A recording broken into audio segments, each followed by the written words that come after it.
Please state your name for the viewers. My name's Rowdy Kelley. And how old are you? I'm going to be 49 here pretty soon. I remember when I was 49. And which state are you from? I am from California. Live in Fortuna, California, which is Northern California. And state your primary geographic research area that you like to work in. Primary would be close to where I live, which would be Humboldt County. I think a majority of our research has been done on the Patterson-Gimlin site, which is in the Bluff Creek region, parts of the Klamath River drainage. Yeah. So why did you become actively involved in Bigfoot research? Why? It was more a matter of circumstance why I became actively involved. I was working in production at the time and got the call for a Bigfoot movie, actually, and I ended up doing location scouting and location managing for a Bigfoot movie. In turn, we ended up working with a person named Bobo on this film, who came in and helped us out do a few different things as far as helping out with the character that was playing Bigfoot. Anyway, lo and behold, I got the call to work on Finding Bigfoot. Finding Bigfoot called me and said, yes, we need you to work as a local producer. And I went to a BFRO expedition with Robert Leiterman, who's giving the interview right now. And he ended up taking me close to where the Patterson-Gimlin site was at. And in the process, a person named Stephen Struford was there. And they got me looking at a Bigfoot book. I believe it was Christopher Murphy's. Yeah, it's Christopher Murphy's book, one of his first books he got published. And in observation of the frame-by-frame analysis of the Patterson-Gimlin film, I noticed some things that made me think that that was a real creature. And thus, after that, I got sucked into the Bluff Creek project, which was the rediscovery of the Patterson-Gimlin film and verification of its spot and existence, basically. But, so you drank the punch. Yes, I did. And it did suck me in, the intrigue. Of course, I've known about Bigfoot, but actively investigating it, no. You almost had to drag me into that to a certain extent, but I'm glad you did. Once I realized the importance of the site and really the importance of looking at the film and my opinion on the film, it became a more interesting and definitely more intriguing thing to go investigate. Regarding your research, what is your area of expertise? I would say my area of expertise would be my film degree and being able to do an analysis of film and what is on that film, whether it be real or not real, or and I would say also just being in the woods. I've been in the woods, grew up in a big hunting family, stalked things all my life, hunted all kinds of things, even though I don't hunt now. Yeah. But being in the woods has always been a comfort, and knowing what's going on in the woods is something that you experience being in the woods quite a bit, so I think that kind of helps being knowledgeable. Yeah, I think that's, I would say, expertise, in a field that there is no experts in, so.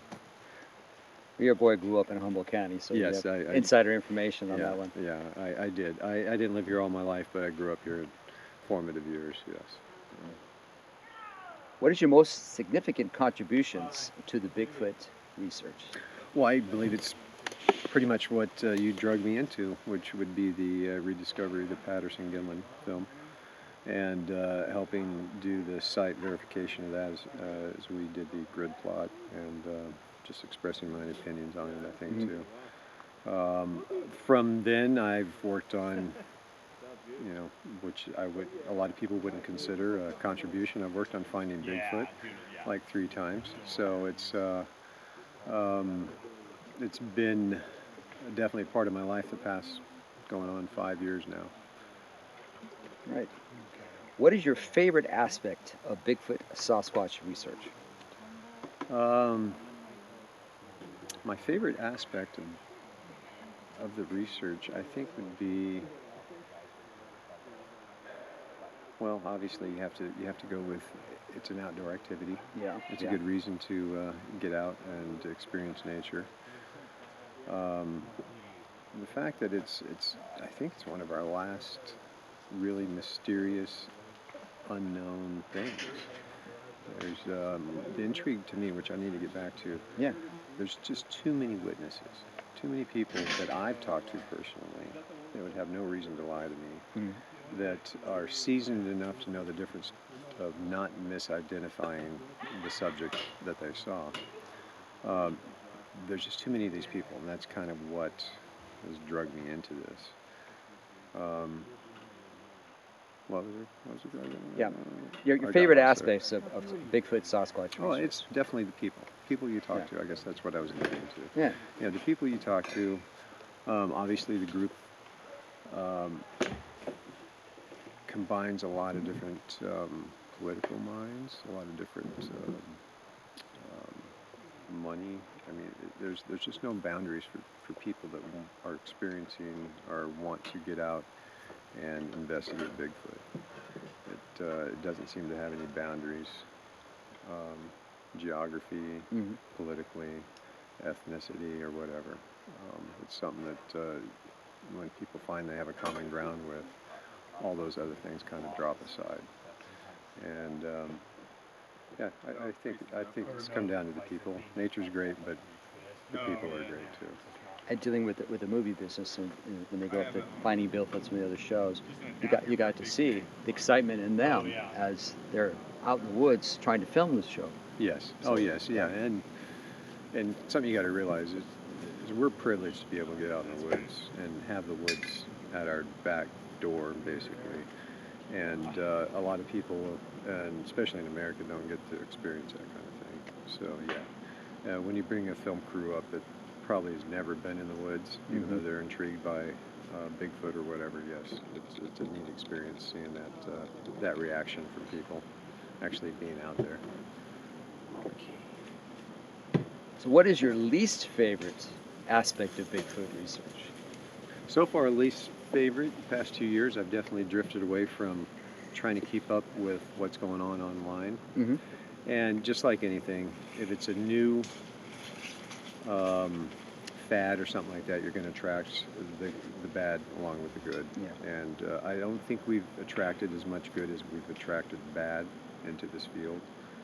I think people see that there's an opportunity to take advantage of people that are probably gullible, since they're believing in Bigfoot, or they're just trying to get the attention, and it's just a way to throw stuff out there to get attention.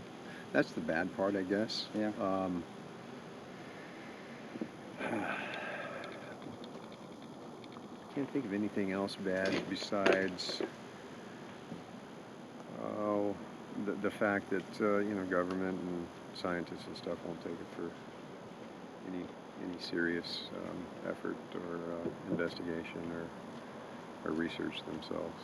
So That might take a big act of a big body or something that's significant to get them to push over the edge.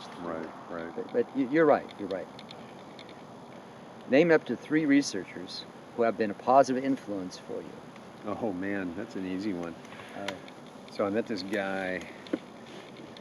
I was scouting a location at this place called Grizzly Creek, and we were looking at creeks and stuff. And there's this guy named Robert, Ranger Robert Whiteman, and he said, "Hey, well, he kind of mentioned Bigfoot." And that's probably the first time in modern history for me that somebody had mentioned Bigfoot and brought it up to me. And lo and behold, you were the reason I stepped into many of the places I stepped into as far as BFRO expedition and getting to go down to the Patterson-Gimlin site. And right away, I kind of got immersed with, which a lot of people think is one of the more legitimate researchers in the field, which would be you. And then secondly, the second person that influenced me would be Stephen Strufert. And as far as knowledge base goes, I don't think anybody can compare with Stephen. And his rationality with the subject has definitely been an influence on the way I approach it and the way we view people's reports. You know, you got to take it with a real rational or grain of salt. Right. Really think about what they're saying and do some critical thinking about it. Third person, I guess, would have to be to seal it would be Bobo, because I've known Bobo for a long time, but I really didn't know his involvement in Bigfoot until, like I said, the Lost Coast tapes and him coming on because he had worked with Renee, one of the producers, and then working on finding Bigfoot. And because he and I have some commonality and history with friends and stuff like that. Even though we really haven't been friends, we've always, known who each other was. But I think that was the nail in the so-called Bigfoot coffin for me to be hooked on the subject. You also work in the coalition too, with Stephen. Yes. Yeah. So you're there, meeting people and talking. Yeah, to them. yeah. I like I said, I've kind of drifted away the past couple of years from really being involved on the online community, because that is the most time-consuming thing I can do. And I can't believe how much Stephen actually puts in time on that coalition page, and so does Jamie. Yeah. Because you have to sit there and read a lot of posts. You have to, get out there and put new stuff on it. And I just didn't have that kind of time to be really involved with it, even though I do put my 2 cents in every now and then when I get a chance to look at the page. And yeah. How do you handle the frustrations caused by the lack of conclusive evidence? I'm not too concerned about that. I'm a romantic in the sense that it's fine with me if it drags out for another 10 or 15 years. It's okay. It's going to keep people out there, and there's always going to be witnesses. And without conclusive evidence, it just keeps it a good mystery. Because I do have concerns about it being verified as a species. I think it's going to be verified as a human species. It's going to be probably classified as an endangered human species. And they're going to probably close off many of our public access national parks to wilderness areas and stuff like that they deem a habitat for these creatures. I think that's the biggest problem that the government and everybody's going to have to deal with. Right. Is, how are we going to deal with these? I mean, obviously, for however many hundreds of years or thousands of years we've had reports, it's been dealing with itself to a certain extent. Right. And it's maintained itself as a mystery. And going along with that, I think most of our bumps in the night and why we're afraid of the dark, werewolves, all these kind of monsters kind of have morphed off of an actual creature. And I'm sure just like any other creature in the world, it is genetically different from region to region, so it has different looks. So I think a lot of people probably have taken what they've seen and puts their own spin on it or their own legend or whatever into what they saw.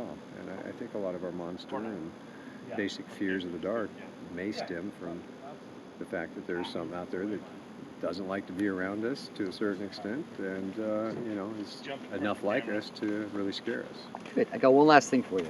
Man. Outside of Bigfoot researcher, what else in your life would you? Everybody. How you doing, man? Hey, Robert, Aldo. You're here before dark, man. Yeah, I would have came sooner, but Bart never called. I didn't know where you guys were. All right, okay. Last question for you. Outside of Bigfoot research, what else in your life would people find interesting?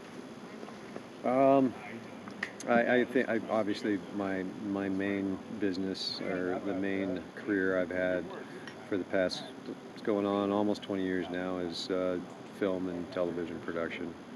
I added it up recently just to be vain, and I've worked on over $500 million worth of production.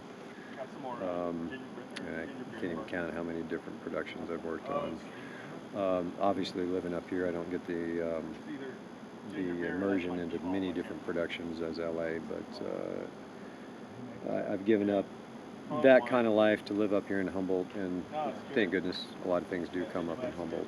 And yeah, I've got an opportunity to really work on a lot of films, worked with a lot of different directors, being a location scout and manager.